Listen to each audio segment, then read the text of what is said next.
Hey, at long last, I said I was going to take a break until midsummer, but what the fuck, man? I was kind of itching. This is Ego and Vice, episode 59. You've got a real attitude problem, McFly. You're a slacker. Born and raised in South Bay, lower class punk ass, I was Northwood grade.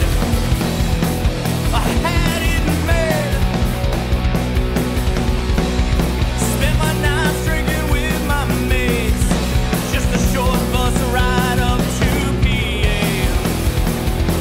Red River Red.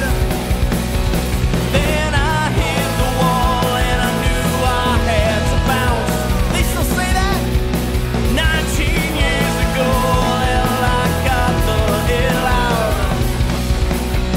From time to time, you may see me hanging around.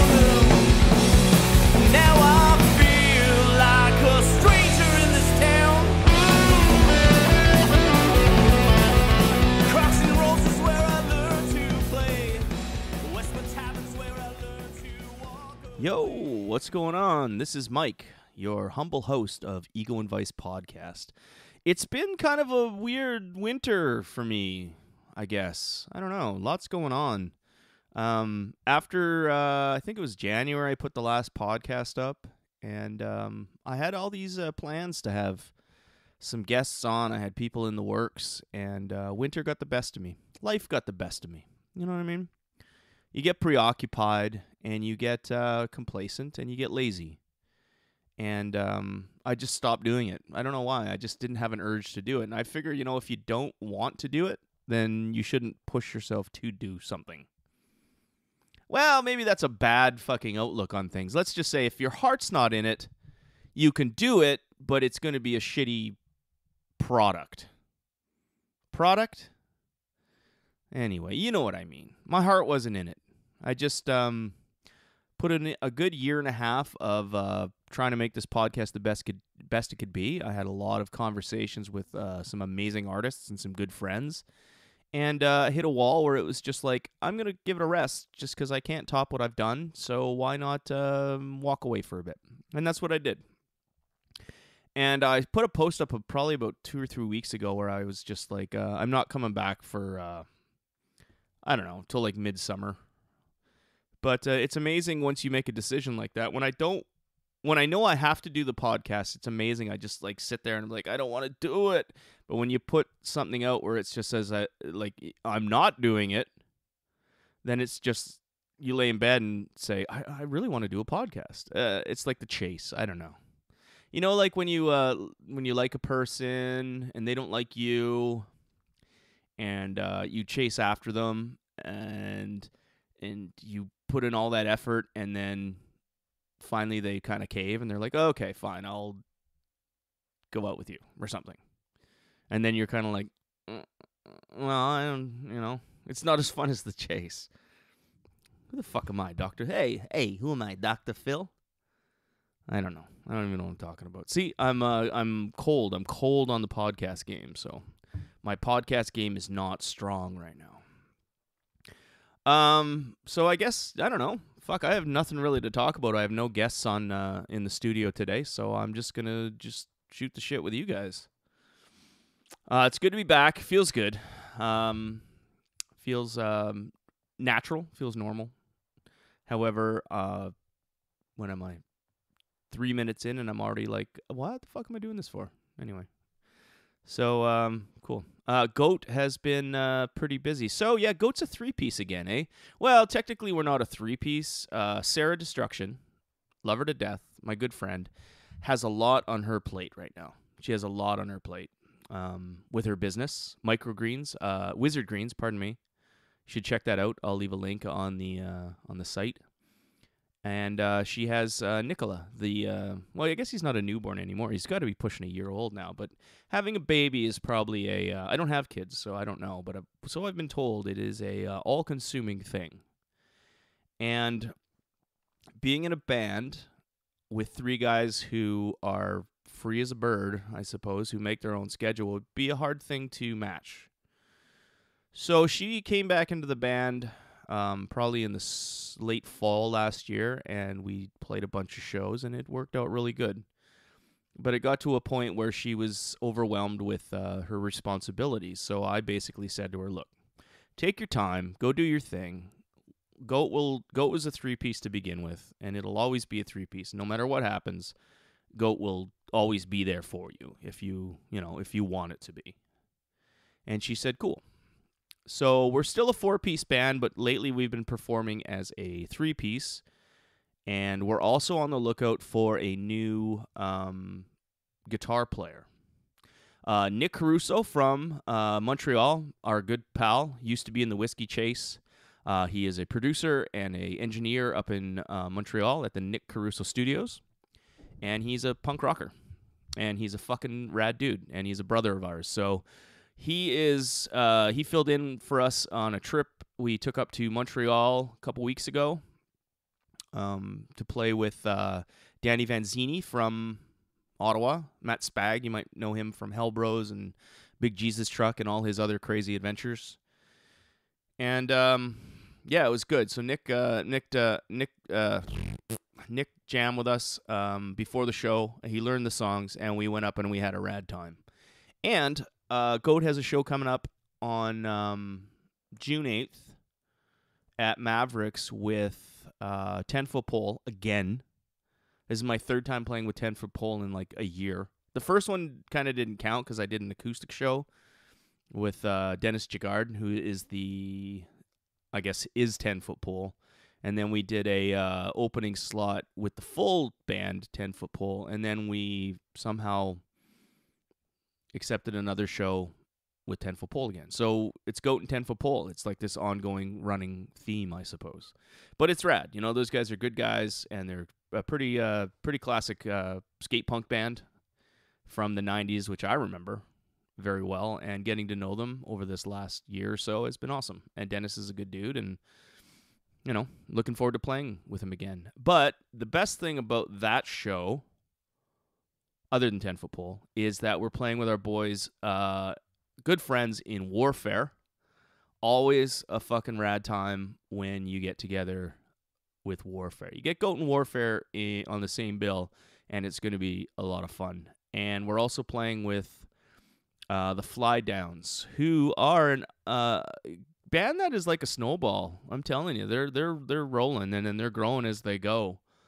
The first time I ever played with the Fly Downs, they were Jesse Brewer is a good friend of mine. He's been on the podcast before. He's a writer for Punk and Normal Activity on the internet. You guys know the internet?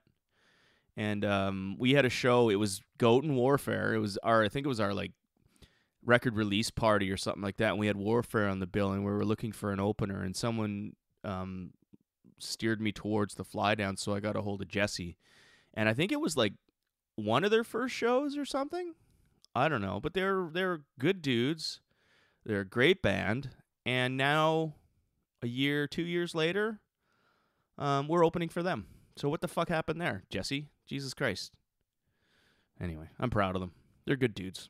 We actually Goat played a house show with the Human Project, the Fly Downs, and us. Yeah, at Jesse's fucking Fly Down compound, his basement, basically. And it was fun. It was rad. I love house shows because they're just kind of free, and there's no time limit, and other than shutting down at a certain time before the neighbors fucking call the cops on you. But yeah, it was fun. It was a good show, and it's always good to play with Jesse and the boys. So yeah, after that, we actually are, I don't know if this is announced yet, but let's just say we have another gig in July with Warfare, which I'm really looking forward to because they have a fairly big announcement coming out. And they asked us if we wanted to play with them, and I said, fucking hell yeah. I didn't even talk to Paulie or Mikey. I said, yep, okay. Speaking of Goat and guitar players, we actually have, like I said, we've been looking around for another guitar player, a lead guitar player, because I need more guitar in the band. I've been doing the 3-piece thing for a long time, and then having Sarah in the band really kind of opened my eyes to the importance of more guitar, or just the fullness of having two guitars going at the same time. It also takes a lot of pressure off me to constantly be playing my guitar. Sometimes as a vocalist, a singer, I feel a little trapped behind my guitar. And, I'd love to engage the crowd more, but sometimes I have to kind of hold that off to like between songs and stuff. And having another guitar player is a way to not have to play guitar all the time and kind of engage a bit more and have a little bit more fun. Standing behind a mic stand, just playing guitar and singing for 35 minutes, it's great. I love it, but it's a little caging. You're kind of there. So, and I'm getting old, so I can't move around as much as I can. I'm not like some of you kids out there who are doing all the big jumps and running around and theatrics and shit, because I'm not a very good guitar player. So if I stray too far from my comfort zone physically, I'm gonna fuck up. Chances are I'm gonna fuck up anyway. But yeah, we try to keep that down to a minimum, I guess. So we have this one guy that's coming out. I'm not going to say his name because nothing is for sure yet, but he's a good dude so far. And he owns a recording studio in Ottawa, which is kind of a bonus because maybe he'll record us. I don't know. We have a producer, Jordan Zadarozny, that I've been going to for 15 years. And I always saw myself recording with Jordan, like forever. Whatever I do from here on in, I'm just going to go up to my buddy Jordan's and we're going to do it there. However, I've lately been more open to expanding my horizons when it comes to recording, because the last all 6 Goat records were recorded up at Skylark Park Studios, which is an amazing place. Jordan's an amazing guy, a wealth of knowledge that you can't buy. He's done everything, he's seen everything, he knows everything pertaining to music, and he is an excellent producer. He's an excellent engineer, and he's just an all-around good fucking dude. And there's no reason why I would never stop going there, just for the sheer curiosity of what about this? You know what I mean? And, it might be an experiment. Record the next Goat record at a different studio, maybe local, because Jordan's in Pembroke, and it's not a long drive, but it'd be cool to just, drive 3 blocks, record, come home for lunch, go. Anyway, that's here nor there. That's stupid. But, yeah, I'm just curious, and maybe recording like an EP somewhere else. Because there's a lot of good music that comes out of Ottawa, and a lot of good studios in Ottawa where I hear my friends' bands or other bands playing, and I'm always curious of where did they record this, because it sounds fucking great. And it's like in Ottawa, like it's a local studio, and I'm all about the local. And Pembroke to me is local, and Jordan to me, because he's one of my, such a good friend of mine, he's local to me too. So, try to keep it in the family, right? But, yeah, I'm willing to branch out and see what else is out there, maybe for an EP. And if it all falls flat and I don't like it and it ends up taking more time or costing more money, then I always got home base, right? That's the thing about me and Jordan, too, is because we've been recording together for so friggin' long, is that he knows exactly what I want to hear. I know exactly how he's going to record it.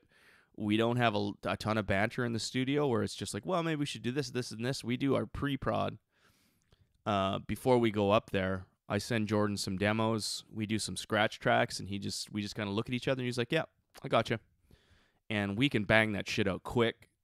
And I don't like to wait for shit. You hear about people like recording records over the course of like 6 months and shit, and we're just waiting on a mix. Didn't you start recording that like 6 months ago?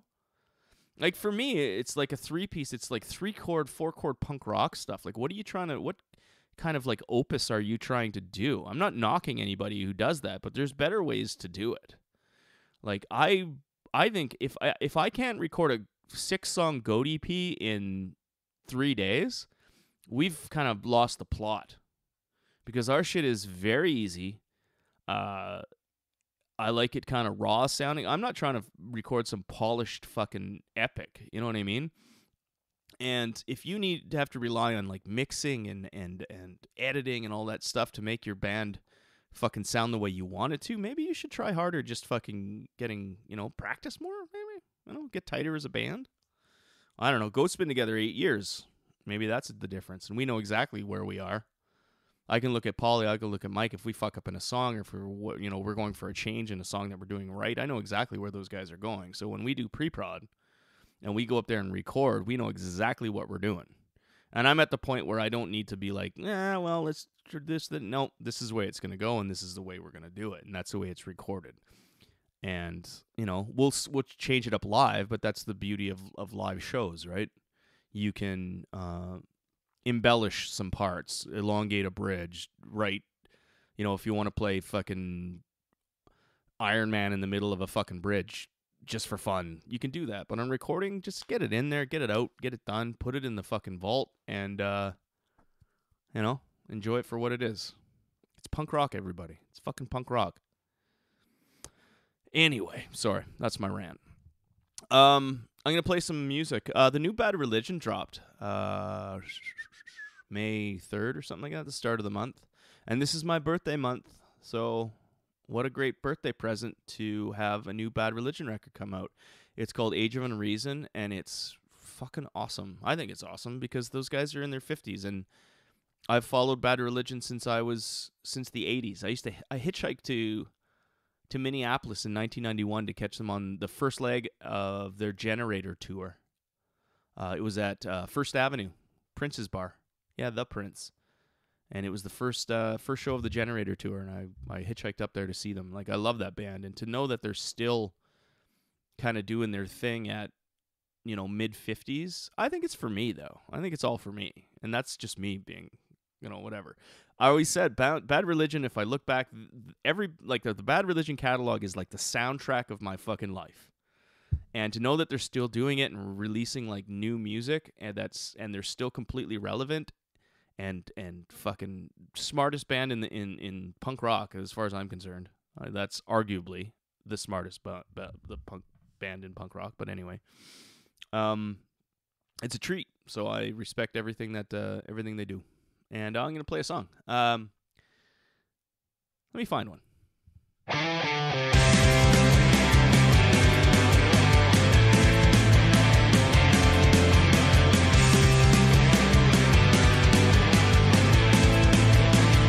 When the world has gone mad and there's nowhere to roam, the lights are on, but nobody's home. There comes a time when you look up to the sky and ask, what do my favorite songs always make me cry? And am I losing my sanity? I've nothing to lose, so please let me be. I've got a firm grip and strong roots like a tree. Burrowed deep in reality, I won't let you go. What else can there be? You're all I have.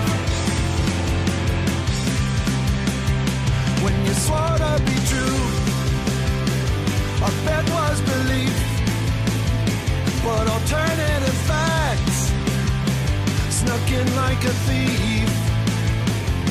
There comes a time to release the cord of self, and with confidence declare your state of perfect mental health. Never doubting my sanity, nothing to lose, so please let me be. My life is a song, a short melody, harmonizing with reality. I've got it real bad, there's no remedy. You're all I have, my dear sanity.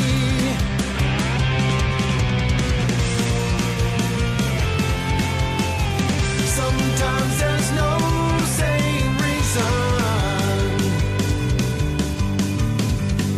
for optimism.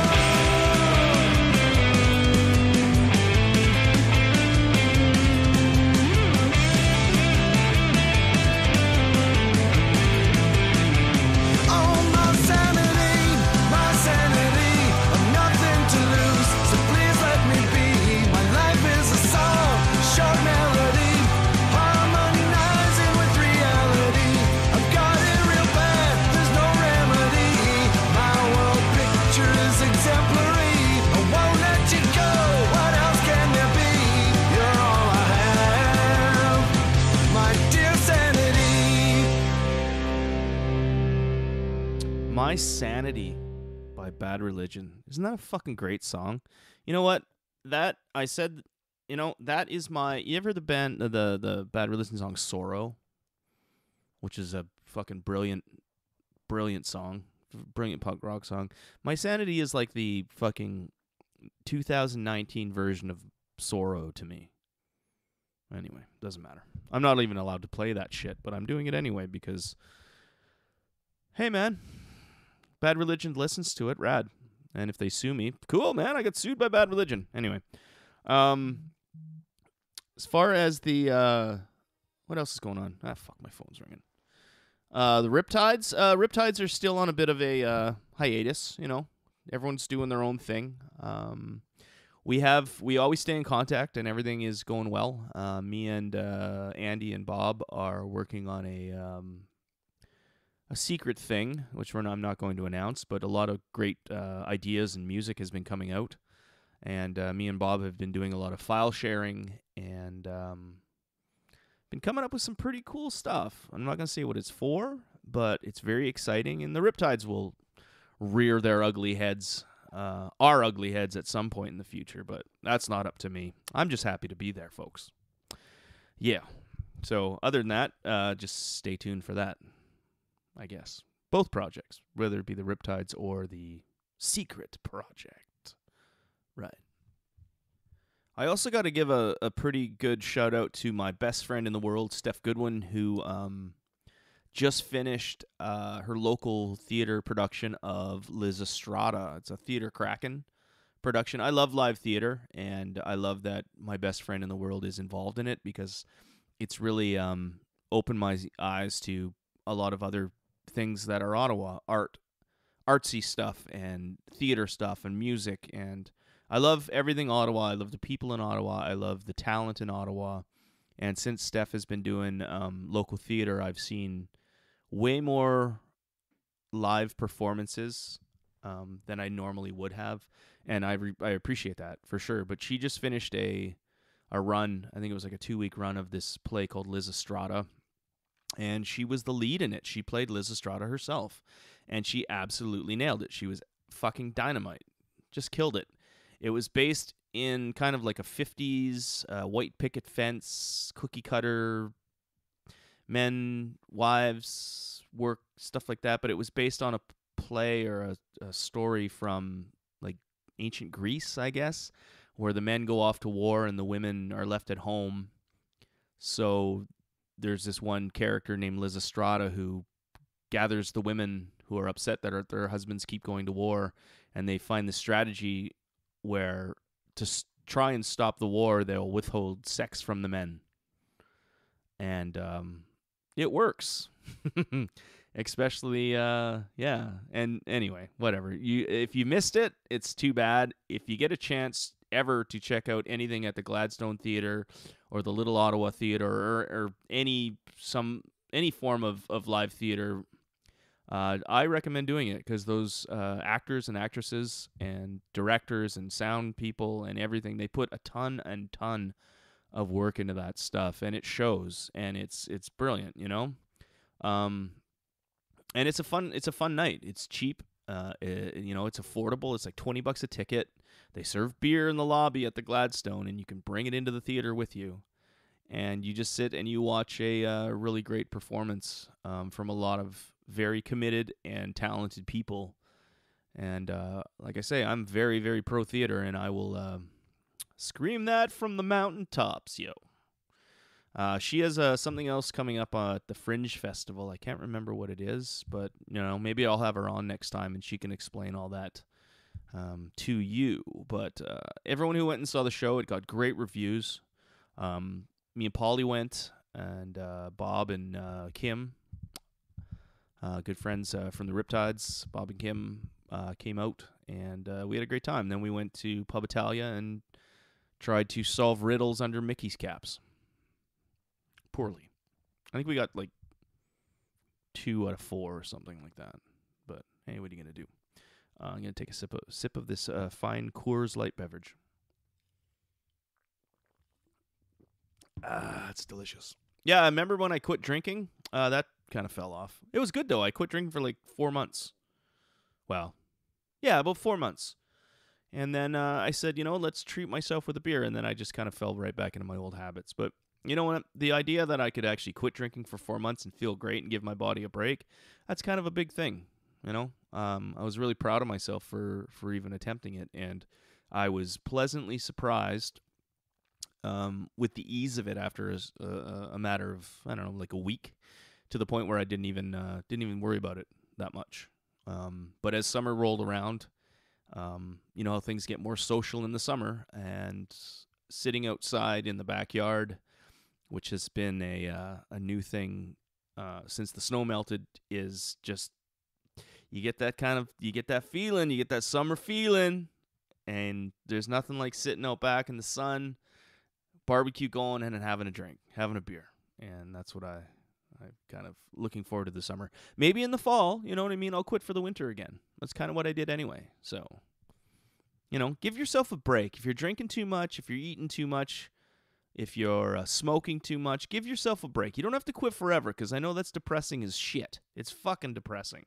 You wake up that morning knowing you have to quit something, and you literally are down. You're depressed. It sucks.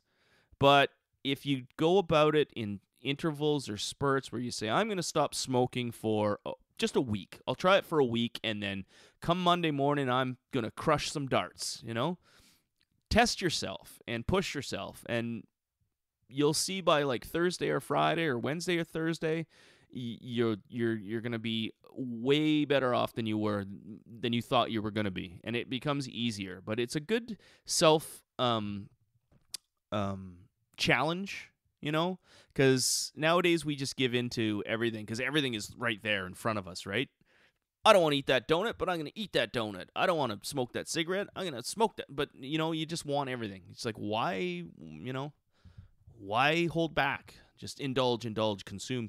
But yeah, it's easy. It's very easy. I'm bad at it too, really bad. But you give yourself like a break, and you set yourself up like a challenge for yourself, and you try it, whether it be losing weight or quitting the things I said, change your eating habits, that type of stuff. Just try it.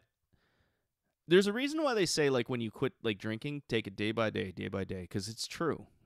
And that applies to anything: quitting smoking, eating, gambling, whatever. Just take it day by day.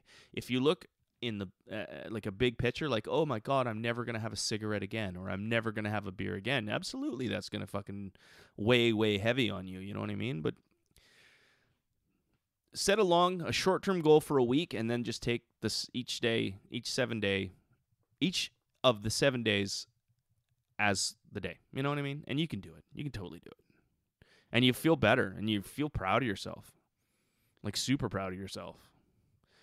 Quitting drinking for me between January and April was, I'm not going to say it was a life-changing thing, but it sure boosted my appreciation for my own brain and my own confidence, and knowing, and it was like a load off, knowing, like, sometimes with the band and with friends and social situations, it's like everything I do involves like drinking, and it's like, how can I fucking live the life I like to live without booze in it, or without beer in it?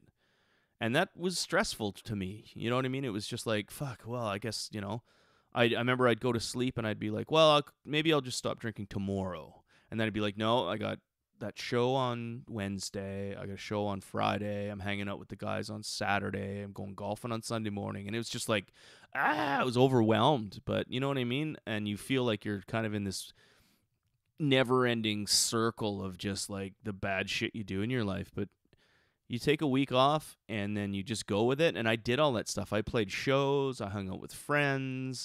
You know what I mean? And I just drank water. I drank ginger ale. I drank whatever. I got this like sparkling water, this blue PC Menu. I think I've mentioned it on the podcast before, and it just substituted the habit. And it was fine. It was fine. And yeah, I'm drinking now, but you know what? I earned it. I earned it, and I know I can do it again. So that's pretty rewarding. Anyway, I'm just saying. I'm not preaching. I'm just speaking my experience and my opinion. So take it to take anything you want from that. If you want to take something from it, great. If you don't, fuck it. I'm just saying. Let's play a song.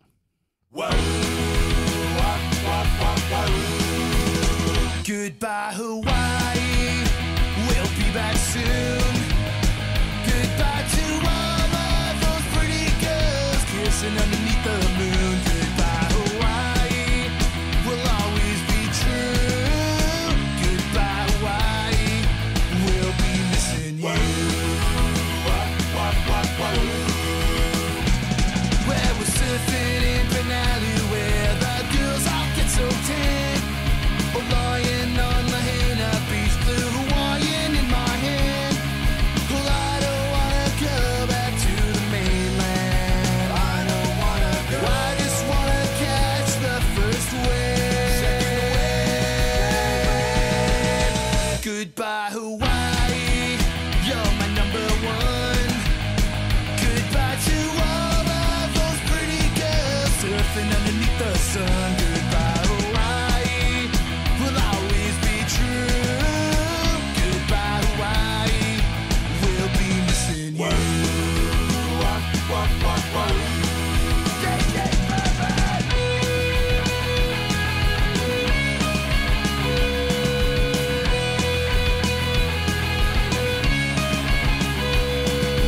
I don't wanna go back to the mainland. I don't wanna go. I just wanna catch the first wave.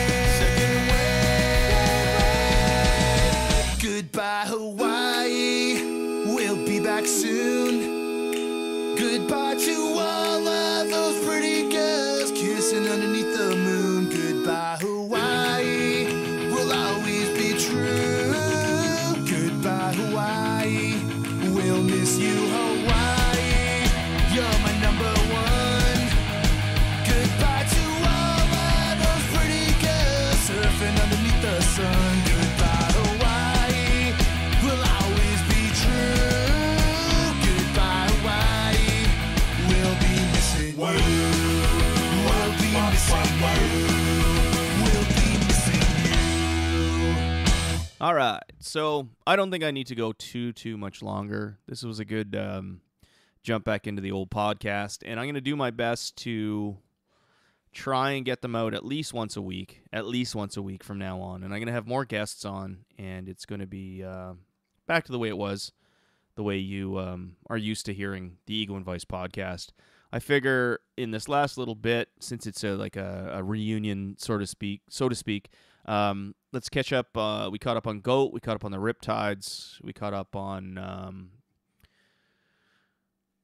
let's catch up on me. If you're curious, I'm good. I have been writing a lot of music. I have been conversing with a lot of good friends. I've been hanging out with a lot of good friends. My head is in the right place. Went through a bit of a rough patch there. About a month ago, I guess. But you come out of that stuff. I think it was the end of the winter. And I don't know. I try to set goals, and I try to have things to look forward to, which is important.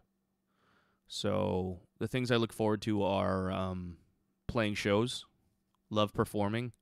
So I've been steadily booking GOAT shows since, always.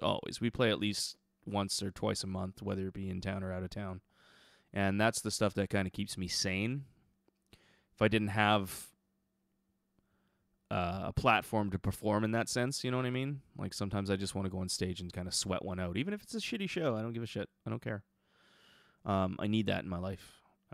If I didn't have it, I'd probably lose my mind, honestly. I'm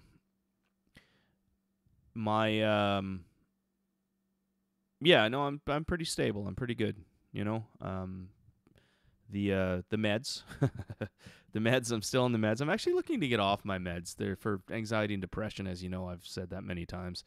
But I'm curious to, now that it's summertime, I want to start running again. And I kind of want to get off the meds, which I started last fall when I was going through a rough time.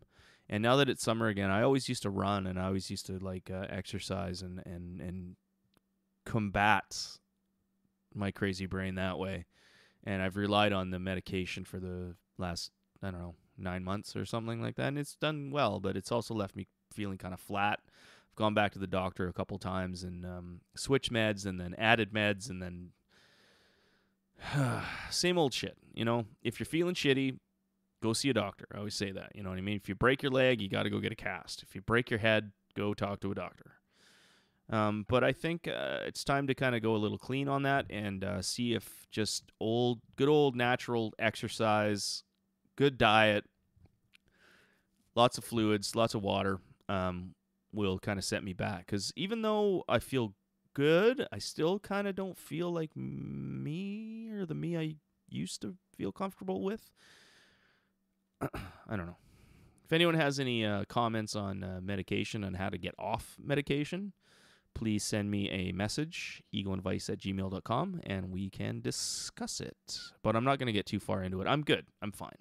I have a great support group. I have great friends, and I love GOAT, and I can't wait till the Riptides start ripping it up again, pun intended. Okay, that's it. This has been episode 59. Fuck, man. I can't believe I took a break before I hit 60. See, that's fucked. Anyway, it doesn't matter. I'll do episode 60 next week. This has been Ego and Vice, episode 59. My name is Mike, and I'll do my best. I'll see you real soon. Thanks. Bye. You've got a real attitude problem, McFly. You're a slacker.